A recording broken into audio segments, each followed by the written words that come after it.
RV small talk. Are we live? We are live. We did it. Good So- job, Clint. Everybody. So they can hear us and see us and things like that. Can you see me now? Ooh. There you are. All right. Well, let me check the other one, RV Small Talk Podcast, also live. All right. I think we're good. So, hey everybody, welcome to Friday Noon Live. I don't know if that's what we're going to call it, but it's our working title for now because I made it up and I said it Just on now. the You made it up Just now. just now. But welcome to Friday Noon Live with the RV Small Talk Podcast. We thought we'd jump on and chat a little, maybe answer some questions, maybe help out some people. So wherever you're watching, if you're on Facebook or if you're on YouTube, do follow, do subscribe, but also do comment, because that's how we're going to know if you're here. It's also how we're going to know if you have some questions or some input, anything that you'd like us to address. Feel free to pop that in the comments, and we will hopefully be able to look over the comment section on this monitor over here a little bit and maybe attend And to some of answer those. them. Yeah. So anyways, I'm Clint. I'm PJ. And I'm Lindsay. And thank you for joining us today. Sounds familiar. I know. So if you don't know much about the podcast, we hope you do because you're on one of our channels or in our community. But we podcast about weekly, and we talk about the small trailers, the truck camper markets, the industry manufacturers, and certainly we also interview some of the actual people who go camping and enjoy those things. So welcome aboard. Again, if you have not subscribed wherever you're watching, please follow, subscribe, and jump into the comment section so that we can. Yeah, say hi to us. We love that. Yeah. So there is a topic of the day just to kind of get things kicked off. Is that right? Sure. Because what we want to do is come up with some information that might be helpful, but also answer your questions. So the questions that I got this week from two different people were about inverters. So inverters are just kind of a mystery these days. So we're going to start out by just talking a little bit about inverters. Now, if you want to know everything there is to know about the subject, this is not it. But if you want to just know the basics, we're going to try to kind of get you out of the weeds in this. We have Liz on and we have Rebecca on. Hi, Hey, Liz. you two. So glad that you're joining us. We'll hop back into the inverter conversation right about now. Okay. I knew you were going to do that. All right. So, just as a jump off point, inverters have started to become options on lots of new trailers, right? So if you're looking at a new trailer or your friend just got one and they're telling you all about it, they may say they have an inverter option on it. A lot of people are confused about what that is and why it became so popular all of a sudden. So I don't know. What do you think, Clint? Why do you think inverters became a thing in the past few years? And especially this year. I mean, 2 years ago, you couldn't get that from a manufacturer. Sure. I think it's becoming a thing because our lives are becoming so connected, so technical, so battery driven, so electrically driven. So off-grid. So off-grid at the same time. So we have these two divergent points of view. We want to have all the electricities on demand, and then we also want to disconnect from our community for some outside time. So they diverge a little bit, but we want all of our devices, primarily our phones and our laptops, maybe our cameras and things like that, to work. Inverters make it much more possible because without them, you're stuck to your simple battery system, the 12-volt system. Right. And most of our laptops won't charge that way. Most of our phones came with wall warts and things like that. So that's Wall probably, warts? Yeah, it's just the adapter that plugs into the wall that runs with the cable. It's called a wall wart. It looks like a wart on the wall. It's a bump on the wall. All right. I've we're teaching never you heard something. that. Now we're teaching you about wall I warts. mean, you're teaching me about inverters, too. Yeah. So I think that's what's driving it is our need to have our devices always ready to go, even when we're out and about. Yeah, and it really is connected to the off-grid market. So if you really want to get away, then, the inverter is an important piece of equipment. And campgrounds are always a great place to be but occasionally you might want to go someplace, unplug, Right. and you want to have things that work. That's really what's driving this. I think another aspect of this is that there's more people who are finding that they can work remotely. Their jobs allow them to. They're more internet and computer based. So being able to work from your laptop remotely, if you have cell signal or something like that, Yeah, is going to drive remote this even more. working remotely. Absolutely. But you know what? To be fair, even those people who aren't working remotely, they're used to being connected. And you kind of feel like you want to stay connected. Well, if you're a new owner and you haven't done much RVing, it's not, and you maybe didn't get a good show out from your dealership, then it would be very surprising to get into your trailer and go, why when I plug things into this standard residential socket does nothing happen? That's right. And most of us, the only place we ever saw a 12-volt socket was in our car, which is the old cigarette lighter circle thing. Right. Right. Well, so things have stepped up. Everything's a little different now. Inverters are a thing, so you need to know if you need that or not. So let's talk a little bit about what they are. I think one thing is, and this is one thing that happens pretty often in here, is I get them confused. Is it a converter? Is it an inverter? Whatever. I get them confused all the time. Yeah, trailers have had converters for a long time because that's how your trailer charges the battery. That if you have power coming into the trailer through shore power, the cord to the wall, the outlet, then that's what takes that power, which is AC, alternating current, and converts it to what your battery can store. And Right. then you can then use from your battery. 12-volt DC. Right. So that's been in many trailers for years. Would you say converter's That's- been in trailers for 50 years? More? I don't know. It's a standard piece of equipment in every trailer. So you don't have to ask if it has a converter. And you can tell where the converter is because it's got the breakers and fuses in the front. Little panel that opens. They're all right there. A little fan to keep it cold? Yeah. And everybody's like, it makes noise. Yeah, it does. Yep.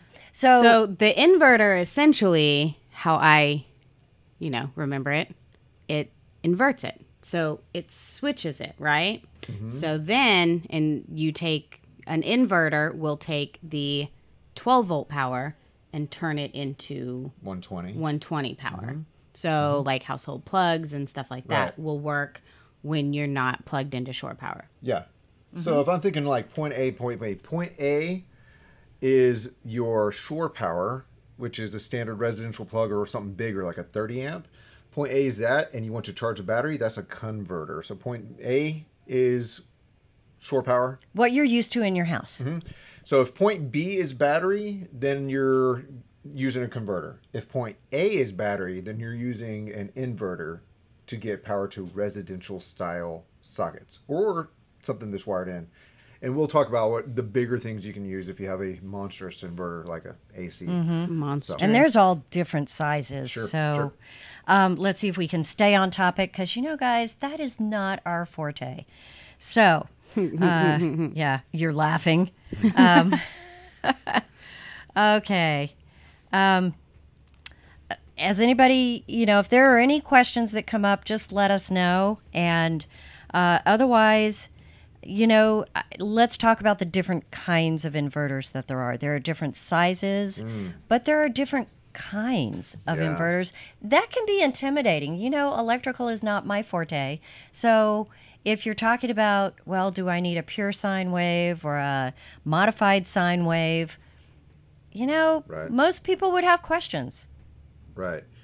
So there's a three out there. You mentioned the modified sine wave, the pure sine wave, which those are the two options I would look to personally for an RV. Then there's the older, cheaper technology, and it is why is the word escaping me? Square wave. It's a square wave. Because you're live. That's Because why of- it's yeah. escaping you. So it's a square wave, and that is the kind of technology that like I said, it's older and it's cheaper, but it's not nice to your electronics. And most of us want to charge our nicer, expensive phones and laptops and things like that, and we just want our equipment, like our microwave, to last. And modified sine wave is sometimes interferes with TVs, radios. It can cause a few issues as well. So most people in RVs say just go with a pure sine wave inverter And just be done with it. and be done with Because it, it's solve all clean those problems. Power, and, it's And you don't easy have on to your equipment. understand the mechanics. You just have to know if it's pure sine wave. So a lot of people will get on Amazon and say, I found a cheaper one.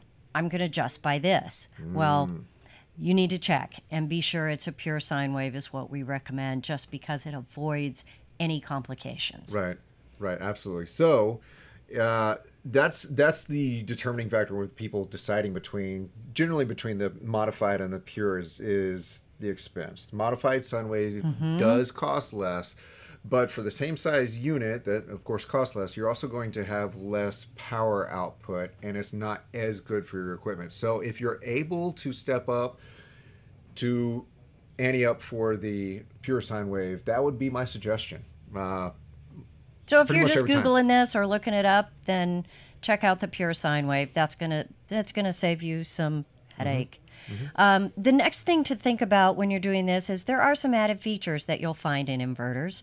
And I think this is just important to note because in general, people tend to look outside what RV manufacturers are using. So be sure to find out if it has any features on an inverter, like turning off if your battery gets too low. Because if an inverter is taking your battery power and turning it into household current, then if your battery gets really low, you could have a dead battery because your inverter is working. That's going to cause some problems. So there are some that will cut off if your battery gets low. There are some that will cut off if you have a power surge or a problem there. So check those out as well if you're kind of looking at general features and options, because that's a good thing to have on an inverter. Now, before we go on much further, because we're going to keep on talking about this, but if you have experience with inverters, if you have questions or something like that, do jump into the comments section, and hopefully they'll populate on my screen. I only see 3 things on my screen right now from the comments from YouTube or Facebook, and they're all hellos and hi friends, which we totally appreciate. Hi. But if you have some thoughts, some questions, maybe an experience with inverters, or just have something to interject, then by all means, hop on in and help us out. Okay. So now that we've been through kind of what I consider the boring part of inverters, I mean, there's always that question, okay, now what? How big of an inverter do I need? I mean, they make 30-watt inverters. They make 4,000-watt inverters. What do you need? Sure. So I've had an inverter in my car for years, but it's a tiny little one. It plugs into the 12-volt socket of my car, just where lighter socket, and it has 2 little outlets. And all we ever did with that was charge camera batteries, because that's all I needed. It didn't have a huge amount of output. You didn't use it for a blender? No. I always wanted a 12-volt outlet in my car so I could use a blender. I think I tried it once to run like a heat gun, and that was too much draw on it, and it popped the fuse on the inverter. He and said, it popped never again. So and that's But just those it. little inverters you can buy at Walmart. Sure, I mean, Home Depot. Those absolutely. are out there, and they're inexpensive and easy. And they plug into the 12-volt socket or whatever. But if you are going to want to plug in a residential plug in your camper, I understand that you might want that coffee maker. You might want that blender. You might want your laptop charging, several things. Right. Well, those things add up, and it's not a hard thing. It's just addition, but the power consumption does add up. So you're going to want a big enough inverter and a little bit of headroom in case you add one more thing, because there's always one more thing. There's always one more thing, right? There is when you camp with me. There's always one more thing. A second coffee maker, I'm sure. You know me so well. Okay. So the way you determine that is they have calculators online, and you can Google it, and you will find appliance, basically amps, in a calculator where you can just see the list of what amps each one has. And it might surprise you. Some of them, some things that I didn't realize early on, used so much power would be things like a hairdryer. You know, hairdryer has a huge startup. Comparatively, it's almost like a microwave. Oh, you know, yeah. it jumps up there. But coffee makers, yeah, not so much. Absolutely. Yeah, you know, a hairdryer, they've been popping breakers in people's houses for years. That's you true. better believe they'll pop a breaker in a RV. Sure. Yeah, you know, that's true. That's true. So you can look at the list and try to determine what it is you're taking with you, and add up the amps. So What's another way you could do it? if you just want to go, I mean, obviously you can say, I just want someone to help me make the decision, contact our service department and they'll help you kind of figure it out. But there's calculators. We've been talking about our sponsor for the podcast for a while. Go Power. They have a great little worksheet or calculator on their website at gpelectric.com. And that is a good worksheet too. So those are the easy kind of ways of doing it. But if you are the type of engineering minded person, then you totally can go into your actual RV rig and find out what the maximum consumption power draw is for each one of the appliances. They usually right where the power cord goes in on the back. Let's say you're talking about the microwave in your RV. If you can get to the back of that, you can. They installed it somehow. You can pull it out. There's usually a sticker that talks about some details, and on there you're seeing some wattage, some voltage, and some amperage. So you're going to look at your amps and find out what it's drawing. You can do every single device if you are that kind of person. And I Sounds know terrible. I know that person is out there. And if you have something that doesn't have a sticker and you're handy with a multimeter, then you're good to go. But for the most part, if you get in the ballpark with something like the tool on gpelectric.com, or you talk to someone like Cody in our service department, you're going to find some standards. Generally, you're going to see 1,000 series, 2,000 series, and 3,000 series. There are larger, but those are what you're usually going to see. And with a quick conversation or a quick look online, you'll find out which one will fit your needs. Personally, if I were doing this in my trailer, I'd be putting a 2,000 watt. Yeah, well, you know, it just really depends on what you use. So I pulled up a list, and you can kind of find out the average load. An electric coffee pot is 550 to 750, and a crock pot is 230. So about with those half. two things alone, you've eaten up about the capacity of an 1,000 watt inverter. Those two things running at the same time. Yes. A toaster is 1,200. So do you really need a toaster? I don't know. Maybe you do. Isn't it funny? Because toasters and hair dryers, they have a very similar thing, a coiled element and all that. And basically, we're taking advantage of how inefficient those things are. That's That's right. why they heat up. That's why those coils heat up and get bright and can, fry you if you stick your fork in there. We're taking advantage of engineered inefficiency. We have a question here. Does it by chance have an instant pot on that An list? Instant Pot? Let's see. I would think it's like a crock pot, but maybe a little more. But it pressurizes. It is not on this list. Now, a food processor is 720. Not exactly the same thing. Portable heaters, they are really good at blowing fuses and causing problems. So they have a ceramic heater on here at 1,500. Yeah. So an electric broom. I'm not sure I know what that is. Is that a Swiffer? It's called a vacuum. A vacuum? Okay, sorry. Is this a UK site? No, I don't think so. An electric broom? Okay, 200 to 500. I mean, A radio Tesla's is getting into which automobiles now? It is. An electric broom. so there's different calculators. These are just giving you general ranges. So an electric iron. Does anybody take an iron Don't camping? take an iron camping. Yeah, but what is it? I got to know. Now that you mention it. Well, it's a weird one because it says 500 to 1,200. Yeah. Well, they're variable. But yeah, so this is where I'm saying if you're jumping in and you have a tiny, tiny trailer like a small teardrop or something like that, then maybe that 1,000 series will be okay. But like I said, for me, I don't have a very large trailer, but 2,000 is kind of my sweet spot for the way I camp.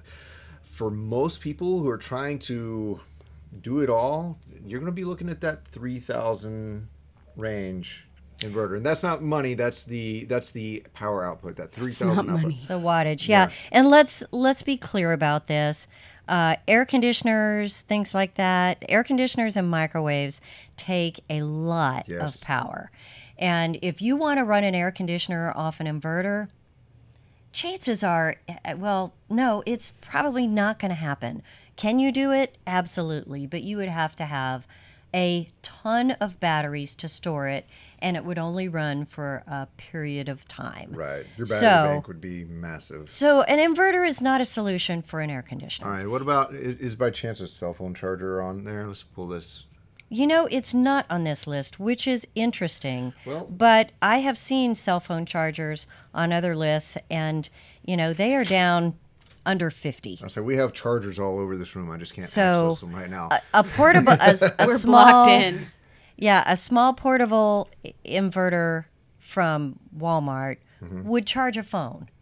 And that's where I think, you know, charging your computer, charging your phone, if that's all you want to do, you may not need an inverter installed in your trailer. And if I may, you really may not. Our cars oftentimes will charge our phones off of a USB port. And so your battery on your RV can already handle that without an inverter involved at all. That's right, because actually computers and cell phones are 12 volt, basically.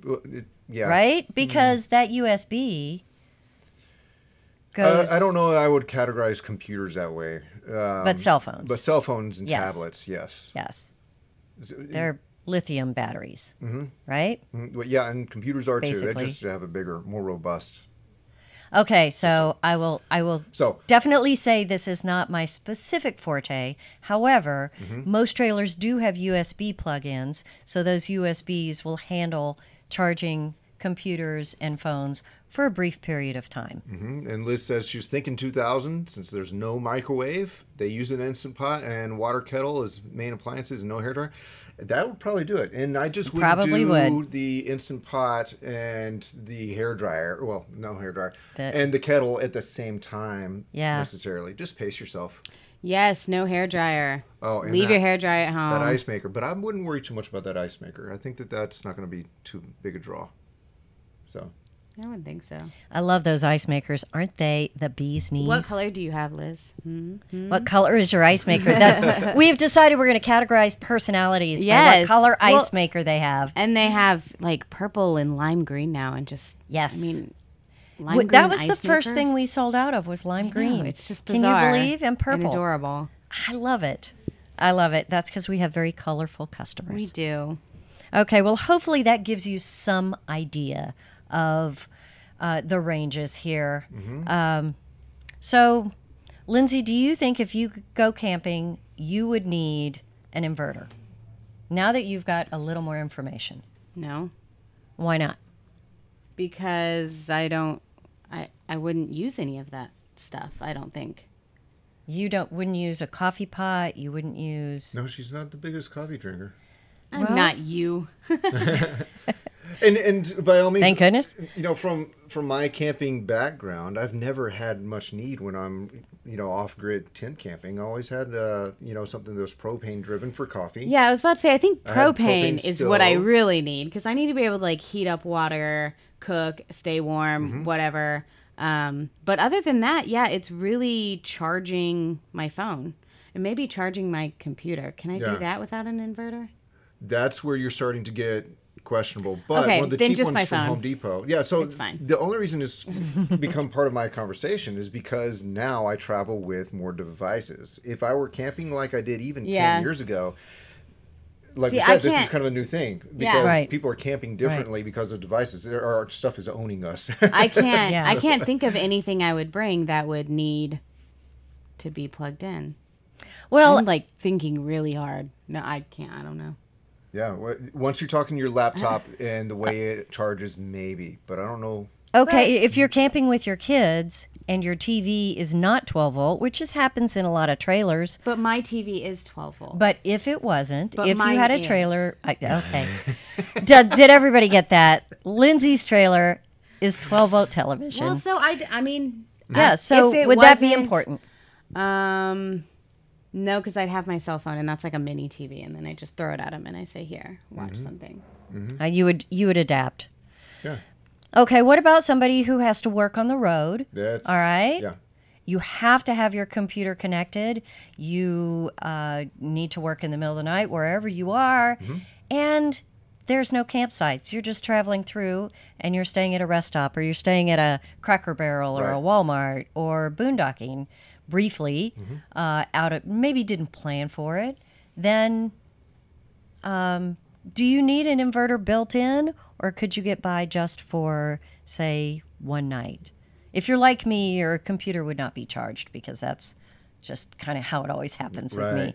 So could you get by? Yeah, and I think Would a Bye, power Michelle, pack? Michelle has to go back to work. Bye, Michelle. Thank you for joining us. Bye, Michelle. Come back next Friday at noon. We'll talk faster.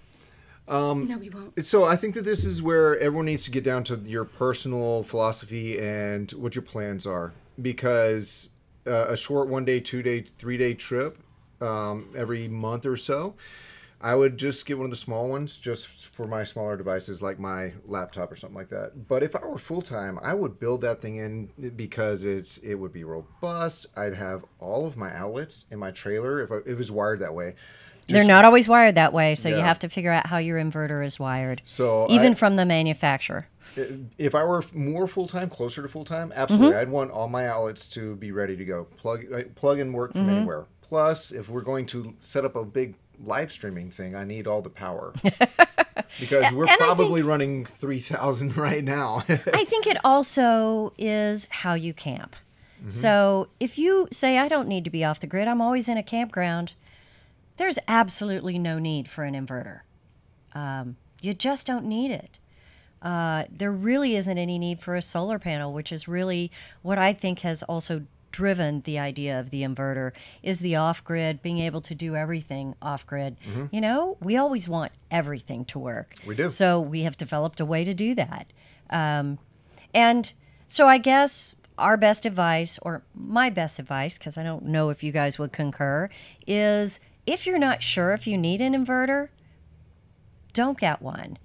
Wait Go and camping see. a few times. Yes, wait and see if you need it. And see how many times you just wander around with a plug going, ah. Oh yeah, this doesn't work. Right. Then maybe it's worth considering because I don't know of any trailer that can't have an inverter put in aftermarket. Right. You can add that in without a problem. And then you can consider other upgrades if you want to be boondocking. But don't just jump in and think you need an inverter because quite possibly you don't.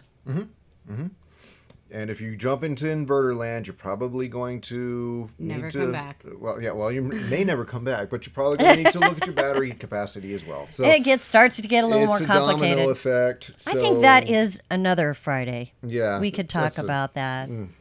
So, you know, we have made it through our 30-minute time slot that we set for ourselves because this group, if you haven't noticed, we could talk for literally forever. So hopefully this, if it's interesting to you, will help you to understand an inverter a little bit more. Call your local dealer. They can talk to you about adding one in aftermarket, about how big it needs to be. And glad to help you. Glad you all joined us. I hope you come back next Friday at noon and leave us some questions. Where can people tell us something they would like to hear more about? You know, wherever you are watching, just in leave the a comment comment. section. If you're on YouTube, like Liz is, if you're on Facebook, and we've posted several places. I will try to monitor those, and I'm working on a system to actually have a form somewhere. But right now, wherever you're watching, leave us a comment, and we will take those in, and maybe we'll have some questions in there that will help steer future live conversations. Yes. We're here to answer questions, help you out, give you a little tip of something that might be interesting. So keep us in line, and we'll see you Next Friday. Friday. We'll see you Friday. At noon. Bye, everybody. Bye.